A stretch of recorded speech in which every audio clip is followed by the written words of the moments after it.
할렐루야, 반갑습니다. 우리 에멘처치 주일 예배를 하나님께 올려드립니다. 우리는 계속해서 주일마다 출애굽기 여정을 이어나가고 있습니다. 우리 지난주 말씀 복습하겠습니다. 여러분, 지난주는 구름 기둥, 불 기둥에서 어디 기둥으로요? 십자가 기둥이라는 설교 제목으로 말씀을 좀 나누었습니다. 이제 출애굽한 이스라엘 백성들은 하나님이 알려주시는 새로운 땅, 가나안 땅으로 분명한 목적지를 가지고 이제 나아가게 될 겁니다. 그러면서 제가 출애굽의 목적 6가지에 대해서 좀 전달해 드렸습니다. 여러분, 첫 번째가 뭐였죠? 예배였고요. 두 번째는 하나님을 알게 하기 위함, 세 번째는 하나님의 영광 위해서, 네 번째는 약속의 땅으로 인도하기 위해서, 다섯 번째는 거룩한 백성, 여섯 번째 마지막 맞습니다. 함께함. 이 함께함이 참 중요했죠. 그래서 이 모든 것들을 한가운데로 종합해 보면 결국 임마누엘, 예수 그리스도로 이어진다는 것을 우리가 기억했습니다. 그래서 하나님의 놀라운 임재, 함께 하신다는 사실이 우리의 가운데 가장 중요한 사실이라는 것을 좀 기억했죠. 그리고 나서 이제 이스라엘 백성들은 당시 킹스웨이라고 불려지는 왕의 대로가 아닌, 블레셋 땅의 길이 아닌 어디로? 광야로 하나님께서 이끄셨던 것을 좀 기억하실 겁니다. 왜 그렇게 하셨죠? 하나님이 생각하실 때 이들이 전쟁을 하면 두려움 가운데 사무쳐서 다시 애굽으로 돌아간다고 할까봐 염려하셔서 그들을 광야로 이끄시는 장면을 우리가 좀 봤습니다. 그곳에서 하나님은 광야로 보내실 때 그들만 보내시지 않으시고 뭘 보내셨어요? 함께 구름 기둥과 불 기둥을 함께 보내셔서 그들을 지키시고 함께 하시겠다는 사인을 보내주셨습니다. 그런데 이 모습을 보고 바로가 어떤 마음이 들어요? 이상한 거죠. 그죠? 이 광야로 지금 들어간 것이 이상한 겁니다. 빨리 이들은 자기들의 목적지인 가나안 땅으로 들어가서 하나님을 예배해야 하는데 광야로 들어가서 이들이 헤매는 것처럼 보이니까 바로가 이때 빨리 전쟁을 해서 군사들을 데리고 가서 그들을 사로잡으면 우리가 다시 빼앗긴 노예들을 쟁취할 수 있을 것 같다라는 마음이 들었는데 사실은 바로가 생각했다라기보다는 하나님이 바로의 마음을 완악하게 하셔서 바로가 함정에 걸리게 되는 것을 우리가 좀 보게 됐습니다. 그렇게 이제 오늘 바로는 이스라엘 백성들을 추격하다가 그들의 부대가 완전히 전멸되는 완전한 패배를 당하게 될 것이라는 것을 오늘 말씀을 통해서 좀 볼 겁니다. 그리고 끝으로 우리는 구름 기둥과 불 기둥이 어떤 하나님의 힘이나 현상 정도가 아니라고 제가 얘기를 했습니다. 그것은 분명한 하나님의 임재, 하나님과 함께하는 그리스도의 임재였다는 것이죠. 그 뜻이 우리가 말씀을 통해서 여러 번 살펴봤습니다. 그래서 인격 없는 도구의 수준이 아니라 정말 하나님의 하나님의 임재였다는 것을 우리가 살펴봤죠. 그래서 이스라엘 백성들이 오직 구름 기둥과 불 기둥에 의지해서만 가면 됐으니까 그들은 두려워할 필요 없이 오직 담대함으로 가야 될 길을 묵묵히 가기만 하면 됐었다라는 것이 이제 지난주 말씀 내용이었습니다. 그리고 이제 오늘 드디어 여러분 기대하십시오. 오늘 출애굽의 절정, 바로 홍해를 건너는 사건이 여러분들 눈앞에 펼쳐지게 될 겁니다. 이제 여러분 그냥 말씀을 읽을 때 그냥 이제 듣지 마시고 좀 상상하면서 머릿속에서 진짜 이들이 홍해를 건넌다는 것을 여러분들의 머리에 그림을 그리면서 말씀을 좀 나누시면 좀 좋을 것 같습니다. 오늘 말씀 제목 읽어드립니다. 오늘 말씀 제목은 구원을 보라입니다. 구원을 보라. 오늘 말씀 우리 초반 내용부터 한번 들어가 보도록 하겠습니다. 출애굽기 14장 5절 말씀이에요. 출애굽기 14장 5절 말씀 우리 함께 읽도록 하겠습니다. 시작. 그 백성이 도망한 사실이 애굽 왕에게 알려짐에 바로와 그의 신하들이 그 백성에 대하여 마음이 변하여 이르되 우리가 어찌 이같이 하여 이스라엘을 우리를 섬김에서 놓아 보내었는가 하고. 여러분, 지금 이 바로가 어떤 마음의 상태가 지금 온 거예요? 지금 마음이 변했다라고 얘기하고 있습니다. 여러분, 이게 쉽지 않습니다. 왜냐하면 애굽 왕 바로는 무려 10가지의 재앙을 두드려 맞았죠. 그러면서 하나님 앞에 너무나도 두려웠고 두 손 두 발 다 들었습니다. 그런데 불과 며칠 만에 이 바로의 마음이 뭐한 거예요? 변해진 겁니다. 여러분, 이건 정말 바로의 생각이라기보다는 하나님이 그의 마음을 완악하게 하셔서 바로가 지금 마음이 움직이고 있다는 것을 우리가 좀 보게 됩니다. 바로의 마음조차 변하게 하신 하나님에 대해서 우리가 보게 된다는 거죠. 그래서 바로가 지금 뭐 하자는 거예요? 빨리 이들을 데리고 와죠. 우리가 정신 놓았나 보다. 얘들 어떻게 얼마나 큰 재산인데 우리가 내어 보내줄 수 있겠어. 그래서 빨리 그들을 사로잡아서 다시 뭐로 삼자는 거예요? 종으로 삼자는 거예요. 그래서 그 이야기를 지금 5절에서 지금 하고 있습니다. 6절과 7절 말씀입니다. 제가 한번 읽어보겠습니다. 바로가 곧 그의 병거를 갖추고 그의 백성을 데리고 갈새 선발된 병거 600대와 애굽의 모든 병거를 동원하니 지휘관들이 다 거느렸더라. 여러분 지금 이제 바로가 본격적으로 움직이기 시작하죠. 그죠? 이제 바로가 앞으로 어떤 일을 자기가 당할지는 전혀 생각지도 못하고 감히 상상하지도 못하고 지금 자기가 할 수 있는 모든 군사력을 동원해서 지금 출정하는 장면을 우리가 보게 됩니다. 여러분 지금 몇 명 정도가 지금 출정한다고 나와 있어요? 이 병거 부대가 몇 정도 됩니까? 선발된 병거라고 하면 정예 부대예요. 그러니까 어중이 떠중이 사람들이 아니라 정말 최고의 기술을 가지고 있는 병거 몇 대? 600대. 와, 엄청나죠. 그러니까 지금으로 말하면 600대 전차 정도 되겠습니다. 600대의 엄청난 전차의 숫자와 그리고 나머지 병거, 달릴 수 있는 거면 다 나왔다라는 거예요. 달릴 수 있는 거면 말이면 다 나왔다는 거죠. 그리고 병사들만 나온 것이 아니라 거기에 다 누가 있었어요?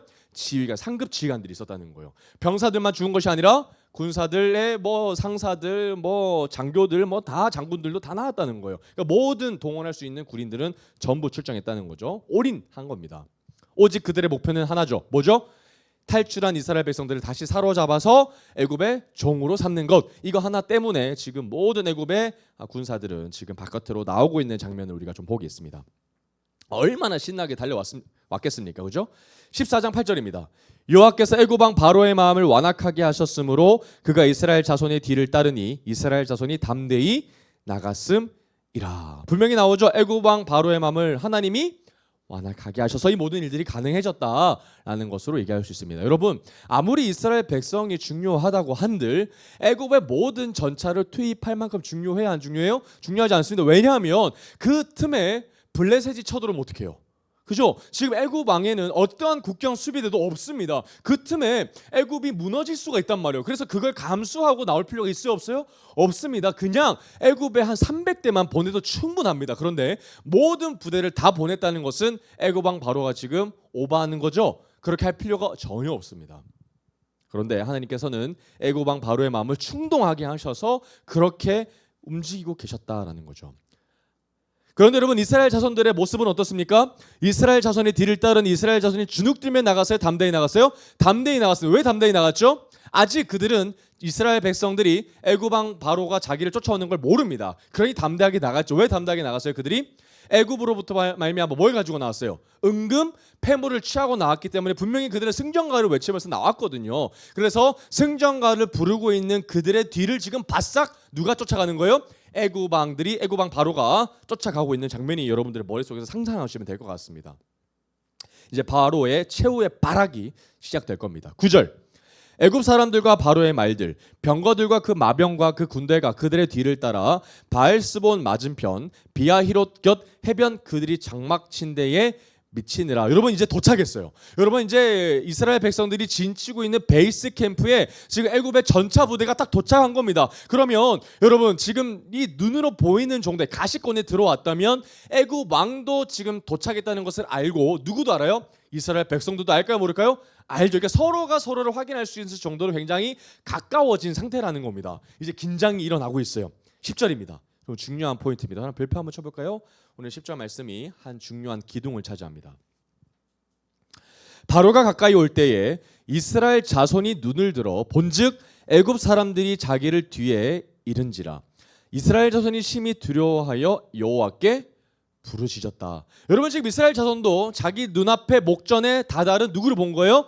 상상도 하지 못했던 애굽 왕 바로가 600대의 전차 부대 그리고 더 많은 졸개들까지 다 데리고 와서 자기들을 사로잡으려고 칼을 높이 들며 소리를 지르며 오는 것을 보았던 겁니다. 그러니까 여러분들 이스라엘 백성들이 어떤 마음이 들어요? 아, 큰일 났다. 우리 잘못하다간 잡히겠구나. 죽겠구나. 여기서 죽겠구나라는 생각이 들어야 안 들어요? 들죠. 그래서 본능적으로 그들의 마음 가운데 뭐가 듭니까? 심히 두려운 마음이 들어요. 두려우니까 이제 뭐 합니까? 그들이 첫 번째 한 행동은 하나님께 부르짖습니다. 하나님께 부르짖는다는 거예요.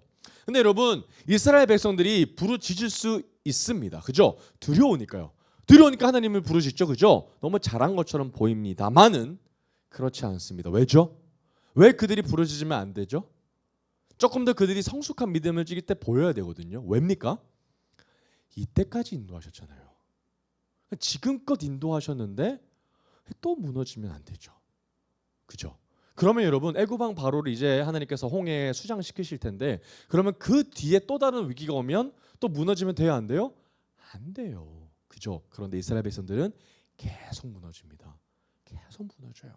여기서 우리가 배워야 될 거는 우리가 진짜 믿음은 또 우리가 은혜를 경험했던 그 옛날 것들을 기억하면서 곱씹어 보면서 또 우리 앞으로 벌어진 상황에 대해서 하나님이 일하실 거라는 믿음을 가지고 나가는 거거든요. 그래서 우리에게 이미 베풀어 주신 하나님의 은혜에 대해서 계속 묵상하고 곱씹어 보는 것은 굉장히 중요한 일입니다. 그 하나님이 또 우리에게 함께 하시기 때문이라는 거죠. 그런데 그들은 기억하지 못하죠. 얼마나 자신들에게 은혜를 주셨는지에 대해서 기억을 못합니다. 여러분 이스라엘 백성들은 이미 앞전에 유월절 어린 양의 피로 그들은 구원을 받았습니다. 맞죠? 그들은 죽었을 위기 가운데 있었지만 하나님은 그들을 어린 양의 피로 말미암아 살리셨던 경험이 있어요, 없어요? 있어요. 10가지 재앙을 그들은 다 경험했습니다. 그런데도 불구하고 그들은 고센 땅에 머물므로 말미암아 하나님의 백성으로 말미암아 구별됐잖아요. 그런데 그들이 다가온다고 해서 두려워할 필요 있습니까? 없습니까? 없죠. 두려워한다고 하더라도 하나님 앞에 믿음으로 나아가야 했던 겁니다. 그런데 그들은 하나님 앞에 부르짖습니다. 그런데 부르짖다라는 이 이야기가 하나님 앞에 도와달라는 이야기라기보다는 불평과 원망의 소리였을 겁니다. 왜냐하면 그 뒤에 그들의 적나라한 모습이 나오기 때문이라는 거예요. 한번 보겠습니다. 14장 11절과 12절을 보면 그들이 하나님께 엄청 부르짖는데 원망의 소리를 내는데 하나님이 전혀 응답하시지 않으셔요. 침묵하시거든요. 그러니까 여러분 이스라엘 백성들 입장에는 하나님 앞에 그렇게 부르짖는데도 응답하시지 않으니까 그다 원망의 대상을 막 찾기 시작합니다. 그랬더니 누가 보이는 거예요? 모세가 보이는 거예요. 11절과 12절 보면 이렇게 나옵니다. 그들이 또 모세에게 이르되 애굽에 매장지가 없어서 당신이 우리를 이끌어내어 이 광야에서 죽게 하느냐? 어찌하여 당신이 우리를 애굽에서 이끌어내 우리에게 이같이 하느냐? 우리가 애굽에서 당신에게 이른 말이 이것이 아니냐? 이르기를 우리를 내버려 두라. 우리가 애굽 사람을 섬길 것이라 하지 아니하더냐? 애굽 사람을 섬기는 것이 광야에서 죽는 것보다 낫겠노라. 여러분 제가 잠깐 그들의 말투를 따라하면서 얘기했지만 지금 저의 말투를 얼마나 듣기 싫어요, 그죠? 얼마나 불평과 원망의 말이 심지어 제3자인 입장에서 굉장히 듣기가 거북하거든요. 그런데 당사자인 하나님이 들으시기에는 얼마나 불편하셨겠어요. 징징거리는 거예요. 징징. 여러분 정말 그리스도인들은 입술을 정말 잘 지켜야 됩니다. 여러분 그리스도인들은 원망하면 안 됩니다. 불평하면 안 되고 부정적인 이야기하면 안 됩니다. 하나님이 다 들으시기 때문이에요. 항상 믿음의 이야기, 항상 긍정적인 이야기를 해야 합니다. 좋은 이야기. 여러분 지금 모세에게 항의합니다. 엄청 다 얘기하는 거예요. 부정적인 말을 다 온갖 쏟아놓고 있습니다. 여러분 이런 배은망덕한 인간들이 어디 있어요? 그런데 우리가 그렇죠. 우리의 본 모습이 그렇죠. 은혜를 기억하지 못하고 또다시 무너지고 또다시 걱정해하고 또다시 두려워하며 하나님 앞에 원망해야 합니다. 하나님 왜 저를 이 가운데 놓으셨습니까? 라고 말이죠. 계속해서 보겠습니다. 14장 13절 14절입니다. 그랬더니 모세가 이렇게 대답합니다. 모세가 백성에게 이르되 너희는 두려워하지 말고 가만히 서서 여호와께서 오늘 너희를 위하여 행하시는 구원을 보라. 너희가 오늘 본 애굽 사람을 영원히 다시 보지 아니하리라. 여호와께서 너희를 위하여 싸우시리니 너희는 가만히 있을지니라. 와우, 여러분 모세가 달라졌어요. 그죠? 여러분 모세 이런 사람 아니었어요. 여러분 모세 어떤 사람이었어요? 징징거리던 사람이었어요. 하나님 나 못한다 했잖아요. 나는 힘이 짧아요. 혀가 짧아요. 그래서 얘기 못해요. 나는 말 못하는 사람이라 다른 사람 보내세요. 하나님 저 잘못 선택하신 거예요. 저 못 간대도요. 이 사람들이 얼마나 저를 죽이려고 하는데 저 두렵습니다. 라고 얘기했던 사람이 바로 모세죠. 그런데 이제 모세가 변했습니다. 여러분 뭐래요? 자기한테 그렇게 징징거리는 백성들을 향하여 허리에 두 손을 딱 올리면서 당당하게 선포하는 거죠. 뭐라고 얘기합니까? 너희는 두려워하지 말아라. 가만히 서서 오늘 여호와께서 너희를 위하여 행하시는 뭘 보라? 구원을 보라 라고 얘기하는 거죠. 와우. 그러면서 한 마디 딱 덧붙입니다. 이제 다시는 너희들이 애굽 사람을 볼 거야 안 볼 거야? 한 번도 보지 않을 거야. 이제 끝이야. 그러니 뭐해라? 담대한 믿음을 가져라. 왜 담대한 믿음을 가질 수 있는 겁니까? 우리가 싸우는 것이 아니라 우리의 칼을 들고 목숨을 걸고 싸우는 것이 아니라 여호와께서 뭐 하신다고요? 친히 너희를 위해서 직접 싸우신다는 거예요. 그러니 너희들이 할 게 있다는 거 없다는 거예요? 없다는 거예요. 그냥 너희는 가만히 있으라는 거예요. 가만히 있어. 그 자리에 서서 그냥 하나님의 큰 구원의 오늘의 날을 보라라는 거예요. 네, 여러분 진짜 모세가 가만히 있어서 아무것도 하지 말라는 뜻은 아닙니다. 그냥 관심도 가지지 말고 그냥 딴짓하고 누워있고 자자라는 이야기가 아닙니다. 그는 분명히 얘기했어요. 뭐 하라는 거예요? 보라고 얘기했습니다. 보라. 뭘 보라고요? 구원의 하나님을 보라라고 얘기했어요. 그러니까 본체로 가만히 서 있는 거예요. 하나님의 크신 구원의 날을 가만히 서서 입 다물고 보라는 거죠. 오늘 너희들을 위하여 행하실 하나님의 큰 손을, 구원을 바라는 거예요. 그리고 믿어라라는 이야기를 오늘 모세는 분명하게 이야기하고 있습니다. 너무 놀랍죠. 근데 여러분, 모세가 하나님으로부터 말미암아 어떠한 약속도 아직 받지 않았어요. 그러니까 홍해를 가를 거라는 이야기도 하나님 하시지 않으셨고요. 여기서 구원하실 거라는 이야기는 세밀하게 얘기하지는 않으셨어요. 원래 하나님이 다 세밀하게 이야기하셨거든요. 앞으로 어떤 일이 벌어질 거라는 이야기를 하나님께서 이번에 얘기하지 않으셨는데도 불구하고 모세가 뭐라 그런 거예요? 이때까지 경험했는데도 아직까지 모르겠어. 하나님 우리 도와주실 거라니까. 그러니까 오늘 하나님께서 우리에게 구원의 큰 손을 베푸시고 너희들 입 다물고 보기나 해라고 지금 모세가 강하게 이야기하고 있는 것을 좀 보게 됩니다. 모세 달라졌어요. 그죠? 14장 15절입니다. 그리고 나서 이제 하나님께서 모세에게 응답하십니다. 뭐라고 얘기하시는가 봤더니 여호와께서 모세에게 이르시되 너는 어찌하여 내게 부르짖느냐 이스라엘 자손에게 명령하여 앞으로 나아가게 하고. 여러분, 엄연히 말하면요, 모세가 부르짖었던 적 있어요? 없어요? 없습니다. 모세가 부르짖었던 거 아니에요. 그러나 하나님께서는 모세 한 사람을 지금 이스라엘의 대표라고 보고 계십니다. 그래서 모세에게 지금 하나님이 말씀하고 계신다는 거예요. 이스라엘 백성들이 어떻게 이렇게 부르짖을 수 있냐? 그냥 너는 뭐 해라는 거예요? 이스라엘 자손에게 명령해서 그냥 뭐 해라? 앞으로 나아가게 해라. 한마디로 정리하면 전진해라라는 겁니다. 여러분, 전진해라. 계속 걸어가라. 앞으로 쭉 걸어가라. Keep going. 네가 하던 일을 계속해라 라는 이야기를 지금 하고 있다는 거예요. 그런데 문제는 앞에 땅이 있습니까? 없습니까? 없어요. 앞으로 전진하고 싶어도 전진할 수 있는 길이 없다는 게 문제죠. 더 이상 나아갈 수 없습니다. 더 이상 나아가서도 안 된다는 거예요. 앞에는 홍해가 가로막고 있기 때문에 더 이상 나아갈 수 있는 길이 없습니다. 그런데 어디로 나아가냐 이 말인 거죠. 아니, 어디로 나아갑니까? 길이 없는데요. 하나님은 그 의문들을 이제 곧바로 잠재우십니다. 14장 16절이에요. 뭐라고 말씀하십니까? 모세야, 지팡이를 들고 손을 바다 위로 내밀어 그것이 뭐해지게 해라? 갈라지게 해라. 이스라엘 자손이 바다 가운데서 마른 땅으로 뭐해라? 행하리라. 걸어갈게 될 것이다 라고 얘기하고 계시죠. 여러분, 지금 이 이야기를 믿기 어렵습니까? 쉽습니까? 어렵습니다. 여러분, 우리는 모든 일들에 대해서 이미 다 예고편을 들었어요. 어떻게 될 것인지 결말을 알고 있습니다. 그런데 이 사람들의 당시 상황을 보면요, 바다가 갈라질 것이라고는 상상조차 못할 일이죠. 여러분, 하물며 지금도 하나님이 바다를 가르신다고 할 거라면 여러분, 그것조차 우리도 믿기가 어렵습니다. 왜냐하면 이성을 뛰어넘고 과학을 뛰어넘기 때문이라는 거예요. 그러니 여러분, 모세도 얼마나 하나님, 바다가 갈라진다고요? 아니, 하나님 하늘의 천사들을 보내주셔서 이들을 쓸어버리는 게 낫지 않겠습니까? 라고 생각할지도 모르겠는데, 하나님은 그들이 생각하는 방법 위에 새로운 방법으로, 더 초자연적인 방법으로 하나님은 일하시겠다라고 얘기하고 있습니다. 여러분, 여기서 하나님의 명확한 의도는요, 길이 없는 곳에, 길이 없어 더 나아갈 수 없는 곳에 하나님이 길을 만드시겠다는 것이 하나님의 궁극적인 목적입니다. 여러분, 이게 출애굽에 있었던 홍해 사건의 목적이에요. 그냥 건넜다는 것이 목적이 아니고요, 길이 없는 곳에 길을 내셨다는 것이 가장 중요한 목적입니다. 하나님이 길을 여시겠다는 거예요. 사랑하는 여러분, 여러분이 만약 모세였다면 정말 힘들게 반응했을 겁니다.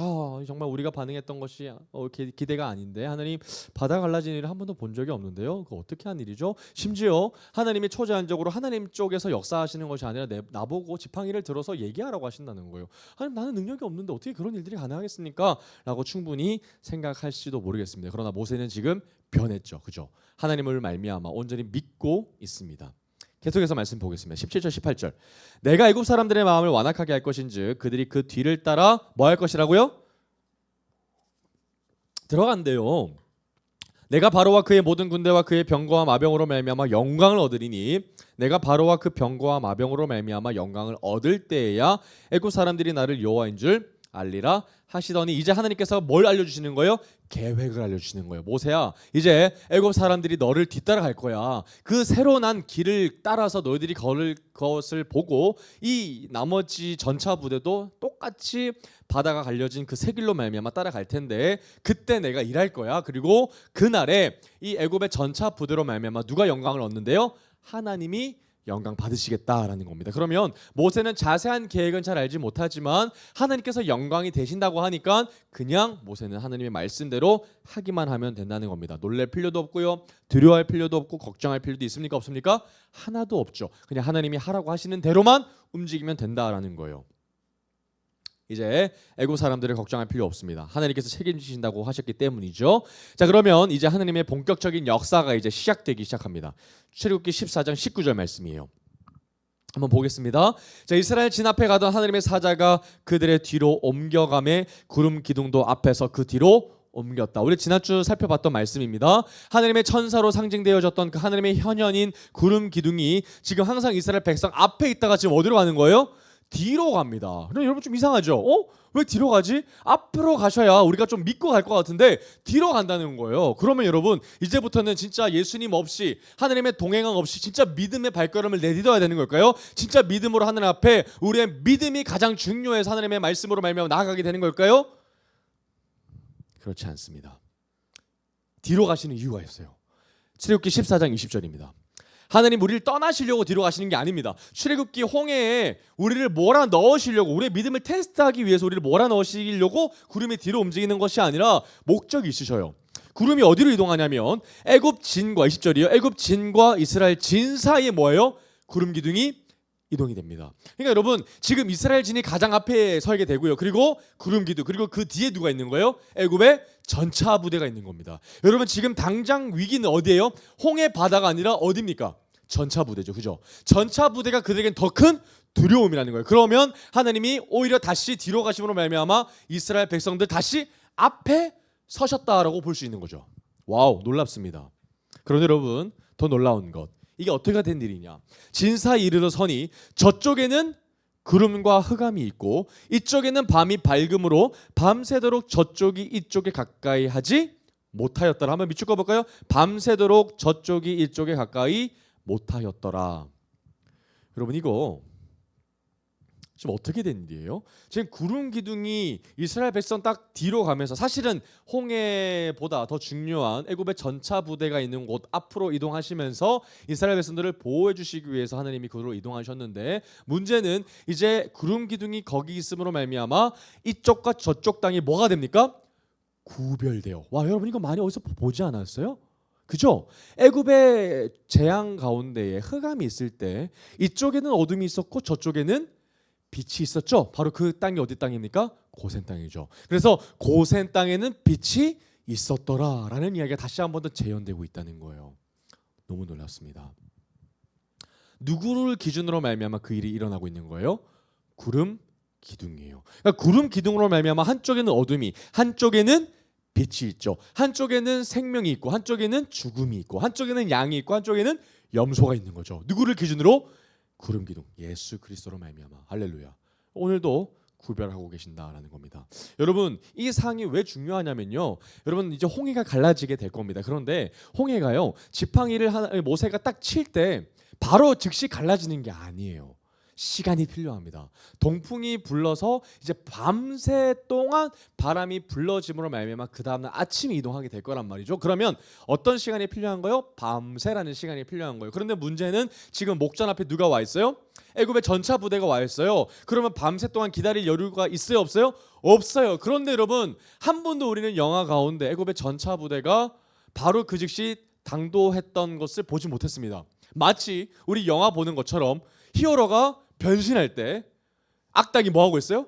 기다려주고 있어요. 그 오랫동안 변신을 하고 있음에도 불구하고 악당이 친절하게 기다려주고 있습니다. 마치 그런 것처럼 이 애굽의 전차 부대가 다음날 기적이 벌어지는구나 하면서 기다려줘야 되는 거예요. 그런 일들이 있어야 되는 거예요. 그거 맞지 않죠. 누가 기다려주겠어요? 그 즉시 달려가지 않겠습니까? 그런데 지금 오늘 그 역할을 누가 하고 계시는 거예요? 막아주신 역할을 구름 기둥이 하고 있는 거죠. 그래서 그럼 구름 기둥이 펼쳐지면서 어떤 일이 펼쳐지는 거예요? 한쪽에는 빛이 있고 한쪽에는 어둠이 있는 거예요. 그러면 애굽의 전차 부대에 하나도 빛이 없다면 달려갈 수 있습니까? 없습니까? 없죠.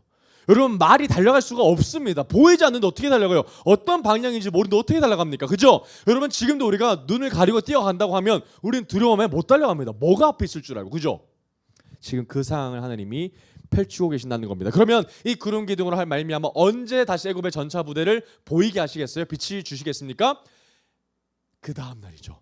밤새 바람이 불어서 애굽 땅 가운데 홍해의 그 길이 열려질 때 애굽의 전차 부대가 다시 정신 차리고 나아갈 수 있게끔 하실 겁니다. 이건 하나님의 완벽한 계획이었죠.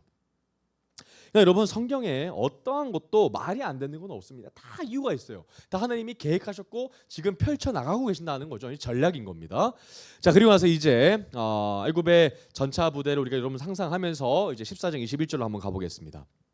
14장 21절입니다. 모세가 바다 위로 손을 내밀매 여호와께서 큰 동풍이 밤새도록 바닷물을 물러가게 하시니 물이 갈라져 바다가 마른 땅이 되어져 버리고 말았습니다. 진짜 여러분, 큰 바람이 동쪽부터 밤새도록 불어와서 바닷물을 이제 물러가게 하셨다라는 겁니다. 여러분, 그러면 얼마나 큰 바람이, 얼마나 강한 바람이 불어왔겠습니까?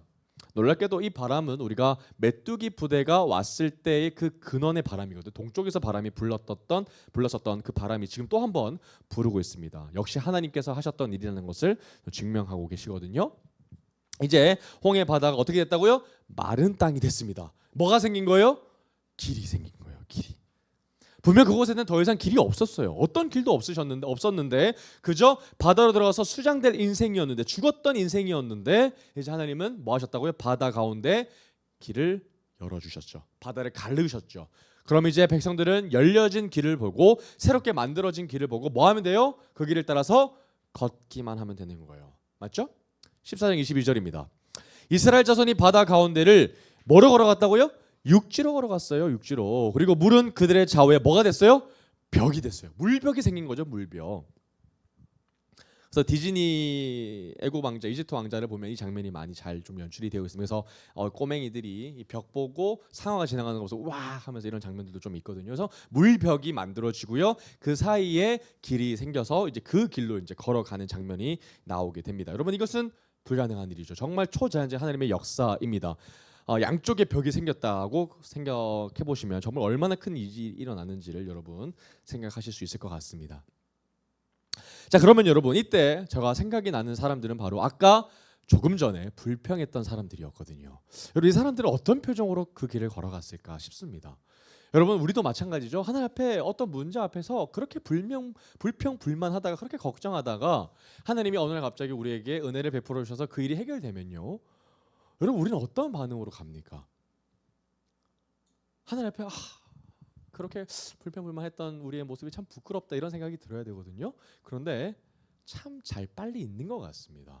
그냥 또 있어요, 잊어요. 그래서 당연하다는 듯이 하나님이 또 우리에게 은혜 주셨던 것을 누리고만 있거든요. 그래서 아마 이 사람들도 그렇게 불평불만을 쏟아냈지만 그 길이 난 것을 보고 아무렇지 않게 걸어갔지 않았을까 싶어요. 그들이 막 부끄러워하면서 하나님, 이렇게 길을 열어주실 것을 제가 몰라가지고 이렇게 제가 불평불만했네요라고 부끄러움이 있어야 되는데, 그렇지 않고 누구보다 당당하게 그 길을 걸어가지 않았을까, 이런 슬픈 생각을 좀 해봅니다. 그냥 그들은 조용히 대열에 아무 일 없었던 것처럼 합류해서 걸었겠죠. 그 누구도 하나님, 제가 불평불만했으니까 저는 들어갈 자격이 없습니다 하면서 안 들어갔던 사람은 아무도 없었을 거라고 저는 생각합니다. 그죠? 그러니 불평불만하지 말자고요. 그죠? 14장 23절입니다. 애고 사람들과 바로의 말들, 병거들과 그 마병들이 다 그들의 뒤를 이제 뭐합니까? 추격합니다. 그러면 뭐가 사라진 거예요? 어둠이 사라진 거예요. 하나님이 의도적으로 어둠이 사라지게 해서 달려오게끔 하고 있다라는 거죠. 그러면 이스라엘 백성들은 어떤 생각을 했을까요? 하나님, 왜 어둠을 사라지게 합니까? 우리가 다 건널 때까지만 뭐 해달라, 어둠이 있게 하셔야죠. 그들이 안 달려오게 하셔야죠 라고 생각합니다. 그죠? 그런데 그들은 하나님의 생각을 알아요, 몰라요? 모릅니다. 그것이 우리의 기도 제목이라고 생각해요. 그렇게 하는 것이 우리의 간절한 바람이라고 생각하거든요. 그러나 그것이 최선의 방법이 아닐 수 있죠. 정말 최고의 방법은 하나님께서 원하시는 방법이 따로 있죠. 그런데 하나님께 우리는 최선을 구하지 못하고 계속해서 우리가 봤을 때 최고의 것을 요구한다는 것이 정말 큰 슬픔이라는 거예요. 만약 정말 그들이 원했던 대로 이루어졌다면 애굽의 전차 부대가 죽는 일이 있어요, 없어요? 없다는 겁니다. 그냥 그들은 단지 애굽강, 이 홍해강을 건너서 그들을 계속해서 추격하면 됩니다. 그들은 계속해서 두려움에 사무쳤을 거예요. 그러나 하나님은 그렇게 하시지 않는다는 거예요. 추격하게끔 하십니다. 이것이 하나님의 뜻이었거든요. 이제 바다 가운데를 이제 그들이 막 밀려 들어오기 시작합니다. 600개의 엄청난 전차 부대가 말이죠. 그런데 하나님이 또 일하십니다. 24절 25절입니다. 자, 새벽에 여호와께서 불과 구름 기둥 가운데서 애국 군대를 보시고 애국 군대를 뭐 하셨다고요? 어지럽게 하셨다요. 정신 못 차리게 하셨다는 거예요. 그런데 하나님 참 놀라우신 건 하나님은 졸지 않으신 분이시죠. 그죠? 이때가 언제입니까?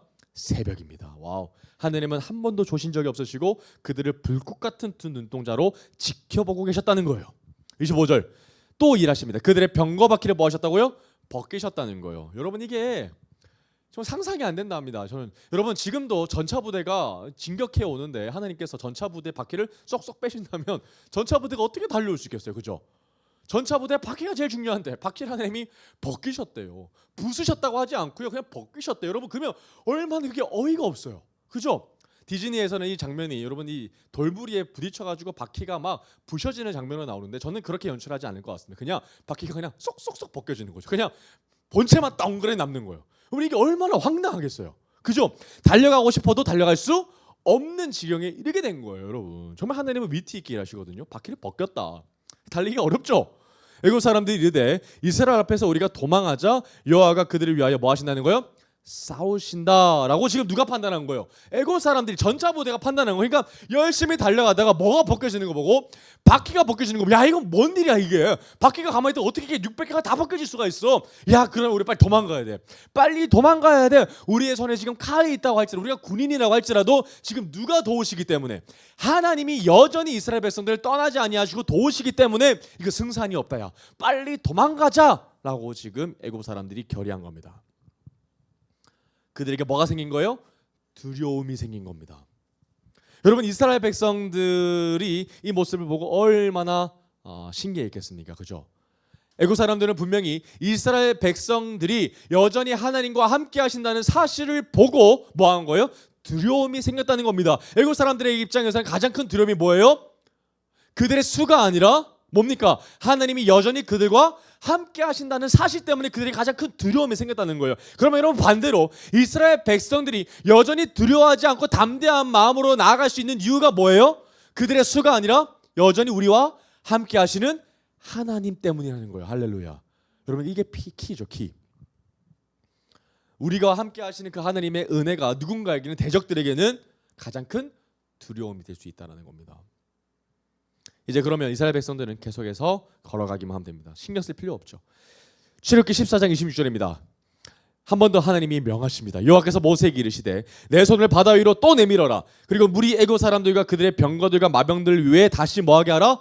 흐르게 하라. 물의 힘을 다시 회복하게 하라. 돌이켜라. 다시 자연의 속성을 회복하게 하라 라고 지금 하나님이 한 번 더 모세에게 명하십니다. 27절 28절입니다. 모세가 그 손을 바다 위로 내밀매 새벽이 되어 바다의 힘이 뭐 됐다? 회복된 거죠. 자연의 힘이 회복된 겁니다. 애굽 사람들이 물을 거슬러 도망가나 마치 연어처럼 물이 밀려 들어오는데 막 거슬러 헤엄쳐서 막 도망가려고 합니다. 그런데 여호와께서 애굽 사람들을 바다 가운데 뭐 하셨어요? 엎으셨다는 거예요. 그렇죠? 내팽개치셨다는 거예요. 그렇죠? 업어치셨다. 28절 물이 다시 흘러 병거들과 기병들을 덮되 그들의 뒤를 따라 바다에 들어간 바로의 군대를 다 덮었으니 하나도 남지 아니하였더라. 여러분 이건 뭐 한 거예요? 전멸한 거죠. 여러분 상식적으로 말이 안 됩니다. 그죠? 이 타이밍에도 말이 되지 않고 하나님이 일하시지 않았다면 이 일은 불가능합니다. 여러분 들어온 것은 그들의 마음이었어요. 그죠? 애굽 사람들이 이 바다 한가운데로 뛰어든 것은 그들의 마음이었지만 돌아가는 것은 그들의 마음이 아니죠. 하나님께서는 그들을 모두 이곳으로 이끄셔서 한 번에 뭐 하시는 거예요? 수장시켜 버리시는 거죠. 이것이 하나님이 처음부터 일하셨던 계획이었던 거예요. 여러분 이 일을 우리가 감히 알지 못합니다. 그죠? 우리의 생각으로는 전혀 상상하지 못한 일들이죠. 그래서 우리가 기도할 때 구체적으로 하나님 이렇게 해주세요 라기보다는 하나님 우리를 도와주시옵소서, 우리를 불쌍히 여주시옵소서, 하나님께서 원하시는 가장 선한 길로 우리를 이끌어 주시옵소서라고 하는 기도가 사실은 가장 좋은 기도인 것 같습니다. 하나님께서는 바다로 애굽 사람들을 완벽하게 수장시켜 버리셨고 그렇게 두려워했던 애굽의 전차 부대 600부대는 이제 수장되어 버리고 말았습니다. 그렇게 나를 괴롭히게 만들었던 지휘관들은 모두 다 홍해에서 한날 한시에 죽었습니다. 그런데 다른 곳은 어떨까요? 14장 29절입니다. 그러나 이스라엘 자손은 바다 가운데를 육지로 행하였고 물이 좌우에 벽이 되었더라. 여러분 디즈니에서는 이 장면을 참 잘못 연출했다고 저는 생각하는데 이스라엘 백성들이 여전히 걷고 있습니다. 그죠? 200만이라는 사람이 어마어마한 숫자가 걷고 있어요. 그런데 애굽의 전차 부대가 쓸려가기 시작한다면 이스라엘 백성들도 죽을 위기가 있어요? 없어요? 있어요. 그러면 빨리 막 사람들이 뛰었을까요? 저는 그렇게 생각하지 않습니다. 그냥 벽이 끝까지 남았다고 저는 봐요. 나머지 애굽 전차 부대는 바다가 쓸려가고요. 마지막 한 사람이 완벽하게 땅에 이를 때까지 물의 벽은 뭐하고 있었다? 지키고 있었다라고 저는 봅니다. 그래서 물의 벽이 점점 짧아지고 있었겠죠. 그래서 내 바짝 뒤로 물이 따라오고 있었지 그 물이 절대로 나를 위협하지는 않았을 거라고 저는 봅니다. 어디 때까지 물이 이마에 졌나라고 생각한다면 저는 딱 애굽의 전차 부대가 수장될 정도로만 계속해서 물이 들어왔을 거라고 저는 봅니다. 그리고 어떤 사람도 댐이 방류가 되는데 거기서 살아남을 사람은 없죠. 아무리 애굽 전차 부대가 열심히 헤엄친다고 하더라도 살아남을 수 있는 사람은 없죠. 자, 그런 모든 하나님의 크신 일들을 경험한 이스라엘 백성들이 이제 어떻게 반응할까요? 한번 보겠습니다. 출애굽기 14장 30절 31절입니다. 자, 그날에 여호와께서 이같이 이스라엘 애굽 사람의 손에서 뭐 하셨다고요? 구원하셨다. 동그라미 구원하셨다. 단순히 살려주셨다고 말씀하시지 않습니다. 구원하셨다라고 얘기합니다. 구원하셨다. 이스라엘이 바닷가에서 애굽 사람들이 죽어 있는 것을 보았더라. 보았더라. 이스라엘이 여호와께서 애굽 사람들에게 행하신 그 큰 능력을 보았으므로 백성이 여호와를 뭐 했다고요? 경외했고요. 여호와 그의 종 모세를 이제 믿었더라라고 이스라엘 백성들이 이제 뭐 합니까? 태도가 바뀌기 시작하는 것을 봅니다. 여러분, 조금 전까지 이스라엘 백성들은 징징거렸습니다. 온갖 불평과 불만을 쏟아냈거든요. 그런데 이제 뭐 하고 있는 거예요? 믿음을 보여주고 있다라는 겁니다. 여러분, 여기서 한번 밑줄 좀 그어볼 부분들이 좀 있어요. 이스라엘 백성들이 어떻게 믿음이 바뀌게 됐는지가 중요한 키포인트인데요. 중요한 단어는 보다라는 단어입니다. 여러분, 30절에도요. 보았더라는 단어가 등장하고요. 31절에도 보았더라라는 단어가 등장합니다. 그러니까 보았기 때문에, 무엇인가를 보았기 때문에 그들이 믿음이 생긴 거거든요. 첫 번째는 뭘 봤습니까? 애굽 사람들이 죽어 있는 것을 봤어요. 그죠? 30절에 보면 애굽 사람들이 죽어 있는 것을 보고 믿음이 생겨요. 두 번째는 뭘 보고 믿어요? 하나님의 큰 능력을 보았으므로 모세를 믿었다라고 얘기합니다. 그러니까 여러분, 보는 게 중요한 거예요. 무엇을 보느냐에 따라서 그들에게 믿음이 생길 수도 있고요, 믿음이 생기지 않을 수도 있어요. 그러면 여러분, 아까 마찬가지로 애굽 사람들이 이제 그들을 전차 부대를 이끌고 이스라엘 향해 돌격했을 때 이스라엘 백성들은 왜 믿음이 생기지 않았을까? 도대체 뭘 봤길래? 여러분, 그 힌트가 10절에 나옵니다. 정확하게 나옵니다. 출애굽기 14장 10절에 보면 아까 그 초반의 상황이 당시 나와요. 그들은 뭘 봤길래 그들에게 믿음이 드러나지 않았을까? 왜 믿음이 무너졌을까가 나오거든요. 봅니다. 바로가 가까이 올 때에 이스라엘 자손이 눈을 들어 보았다고 얘기합니다. 뭘 봤습니까? 바로를 봤어요. 그죠? 여러분, 무엇을 보느냐에 따라 믿음이 변합니다. 여러분, 제가 끊임없이 자주 얘기합니다. 상황과 현실에 매몰되면 우리의 믿음은 하나님으로부터 말미암아 멀어지게 되어 있어요. 흔들립니다. 그러니 우리가 날마다 보아야 할 것은 상황이 아니라, 현실이 아니라, 나의 연약함이 아니라, 나의 한계가 아니라, 나의 계산이 아니라 하나님이 행하시는 구원을 보아야 한다라는 거예요. 그럼 십자가를 봐야 된다는 거예요. 예수 그리스도를 봐야 된다면 나의 모습을 보는 게 아니라, 상황을 보는 게 아니라 늘 날마다 십자가를 보지 않으면 우리의 믿음은 흔들릴 수밖에 없다고요. 그래서 날마다 예수를 바라보자라고 얘기하고 있는 거예요. 오늘 이스라엘 백성들이 적나라하게 우리에게 보여주죠. 무엇을 보느냐에 따라 믿음이 생기기도 하고요, 믿음이 무너지기도 한다는 것을요. 그러니 하나님은 우리에게 날마다 얘기하십니다. 날 봐, 날 봐.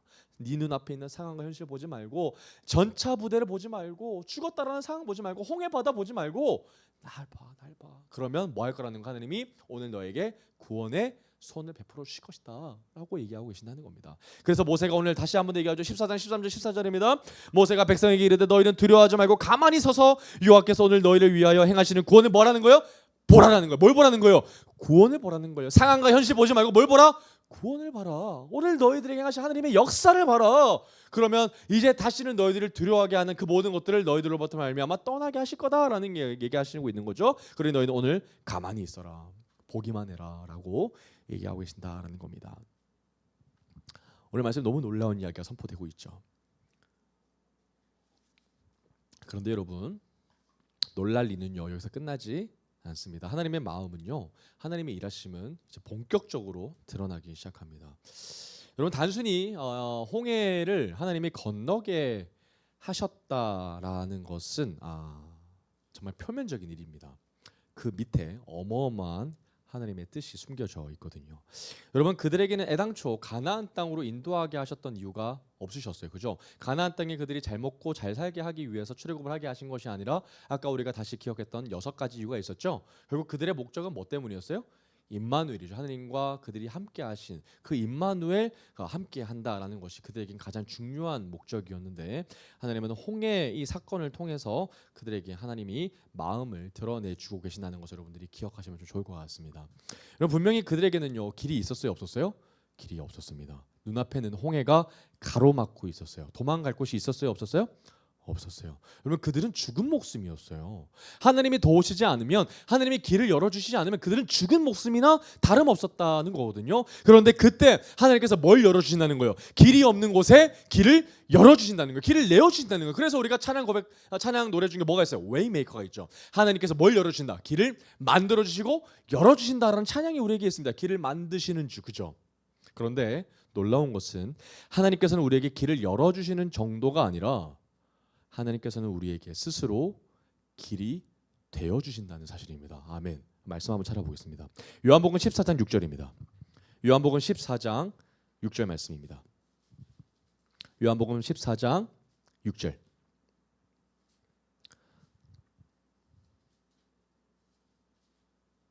요한복음 14장 6절 말씀입니다. 뭐라고 나옵니까? 예수께서 이르시되 내가 곧 길이다. 내가 곧 길이다. 내가 진리다. 내가 생명이다. 나로 말미암지 않고는 아버지께로 올 자가 있다 없다? 없다는 거예요. 그러니 너희들은 누구를 따라와라는 거예요? 나를 따라와라. 나의 길을 걸어가야 된다. 그래야 산다. 라고 하나님은 분명히 우리에게 얘기해 주고 계신다라는 겁니다. 그럼 여러분, 그 홍해의 길로 통해서 죽은 목숨이 우리들을 위하여 그분이 스스로 뭐가 되어주시는 거예요? 길이 되어주셨다는 거예요. 그러면 이제 십자가로 말미암아 그 놓아진 길 우리가 뭐 하면 되는 거예요? 그냥 밟고 걸어가기만 하면 우리가 산다라는 거예요. 우리에게 십자가를 밟으실 수 있도록 밝게 하나님이 열어주셨다는 거예요. 십자가의 길을 우리에게 주셨다는 거예요. 그러면 십자가로 말미암아 우리에게 뭐가 생긴 거예요? 소망의 길이 생긴 겁니다. 누구든지 십자가를 밟고 우리가 지나가면 생명의 길이 열린다는 거예요. 그러면 다른 길은 없죠. 다른 길로 갔다간 죽는 겁니다. 다른 길을 우리에게 주신 적이 없어요. 그러니 예수 그리스도의 새롭게 난 그 길을 믿고 의지하여 걸어가면 누구든지 살 수 있다는 겁니다. 여러분, 히브리서 한번 찾아가 보겠습니다. 히브리서 10장 19절에서 20절까지입니다. 히브리서 10장 19절에서 20절. 오늘 하나님의 놀라운 비밀이 계속해서 풀어주고 있습니다. 히브리서 10장 19절에서 20절. 히브리서 10장 19절에서 20절까지입니다. 우리 한번 같이 읽어보겠습니다. 시작. 그러므로 형제들아, 우리가 예수의 피를 힘입어 성소에 들어갈 담력을 얻었나니 그 길은 우리를 위하여 휘장 가운데로 열어놓으신 새로운 살 길이요, 휘장은 곧 그의 육체니라. 어떤 길이라고요? 그 길은 새로운 살 길이라는 거예요. 새로운 길, 살 길이라는, 생명의 길이라는 거예요. 누구든지 십자가의 길로 걸어가는 자들에게는 새로운 길이고요, 새롭게 난 길이라고요. 그리고 그 길로 걸어가면 살 길이라고 지금 우리에게 증언하고 있다라는 겁니다. 여러분, 고린도전서를 한번 찾아가 보겠습니다. 고린도전서 10장 1절에서 4절까지입니다. 고린도전서 10장 1절에서 4절까지입니다. 여러분, 바울이 이 홍해를 넘는 사건, 도강하는 사건에 대해서 푸는 장면이 나와요. 고린도전서 10장 1절에서 4절까지입니다. 여러분, 단순히 구약의 사건은 구약으로 끝나는 것이 아닙니다. 신약으로 완전히 연결되거든요. 그래서 고린도서 10장 1절에서 4절까지 가보면 바울이 이 사건에 대해서 어떻게 해설하는지에 대해서 우리에게 알려주고 있습니다. 고린도전서 10장 1절에서 4절까지입니다. 제가 읽어보겠습니다. 형제들아, 나는 너희가 알지 못하기를 원하지 아니하노니 우리 조상들이 다 구름 아래에 있고 바다 가운데로 지나며 모세에게 속하여 다 구름과 바다에서 뭘 받았다고요? 세례 받았다는 거예요. 세례. 여러분, 세례 요한으로 말미암아 세례 받은 게 아니라 구름과 바다로 말미암아 그들이 뭘 받았다는 거예요? 애당초 세례 받았다는 거예요. 다 같은 신령한 음식을 먹으며, 신령한 음식이 뭡니까? 만나와 메추라기거든요. 다 같은 신령한 음료를 마셨다. 이는 그들을 따른 신령한 반석으로부터 말미암아 마셨다. 그 반석은 다 뭐다고요? 곧 그리스도라는 거예요. 애당초 그들부터 그리스도의 만나와 그리스도의 메추라기를 먹었다. 그리스도의 반석으로부터 나오는 물을 먹었다. 그리고 구름과 바다로부터 말미암아 그리스도로부터 말미암아 뭘 받았다는 거예요? 세례를 받은 사람들이 너희들이 뭘 기억해라라고 지금 바울이 우리에게 알려주고 있다는 거예요. 끝난 사건이 아니라 계속해서 우리에게 연결되어지는 사건이라고 말씀해 주고 있습니다. 그러니 여러분 홍해 사건을 다시 한 번 더 보자고요. 그들은 단순히 홍해를 건너간 것이 아닙니다. 십자가가 그 길 가운데 놓여져서 새로운 살 길이 열렸다는 거예요. 그래서 누구든지 그 새롭게 열려진 십자가일로 걸어가면 산다는 겁니다. 아멘. 우리는 십자가의 길 때문에 살게 된다는 거예요. 여러분 제가 이 이미지에 대해서 여러분들 너무 상상하고 싶었습니다. 도대체 어떤 길로 열어졌을까? 그래서 여러분 제가 AI로 한번 그림을 만들어 봤습니다. 그래서 완벽하지는 않지만 여러분들이 이런 느낌이구나를 여러분들이 한번 보셨으면 좋겠습니다. 홍해 가운데에 십자가의 길이 어떤 길일까? 이런 길입니다, 여러분. 정말 십자가가 놓여진 거예요, 그 길에. 그래서 우리는 그 길 가운데 걸어가는 겁니다. 여러분 그 길 말고는 다른 길이 없어요. 오직 그 길로만 가게 되는 거예요. 그런데 여러분 놀라운 건 애굽 사람들이 그 길로 걸어왔지만 걸어갈 수 있습니까? 없습니까? 없어요. 하나님이 부르시지 않은 사람들이기 때문이에요. 오직 하나님께서 선택한 그분의 자녀들만이 예수 그리스도를 주로 믿는 고백하는 사람들이 그 길을 온전히 걸어가게 되는 거예요. 우리는 십자가를 밟고서 사는 사람들입니다. 우리를 위해서 대신 죽으신 십자가로 말미암아 걸어가기 때문에 우리는 뭐 해야 되는 거예요? 생명의 길로 걸어가게 될 수 있다라는 겁니다. 할렐루야. 아멘. 오늘 우리 말씀 다시 한 번 더 기억하길 원합니다. 여러분 우리가 진짜로 보아야 할 거는요 상황이 아니라 현실이 아니라 나의 약함이 아니라 나의 한계가 아니라 나의 계산이 아니라 하나님이 행하시는 구원을 바라봐야 되는 줄 믿습니다. 아멘. 십자가를 바라봐야 됩니다. 예수 그리스도를 보기를 원합니다. 아멘. 우리 정말 그 마음을 가지고 하나님 앞에 찬양하며 나가길 원합니다. 주님 오늘 이 시간 가운데 나에게 새로운 길을 열어주신 그 십자가의 길을 우리가 걸어가길 원합니다. 십자가를 바라보길 원합니다. 상황과 현실이 아니라 십자가 구원의 그분의 손만 바라보게 되기를 원합니다. 라는 마음을 가지고 우리 함께 찬양하며 나아가겠습니다.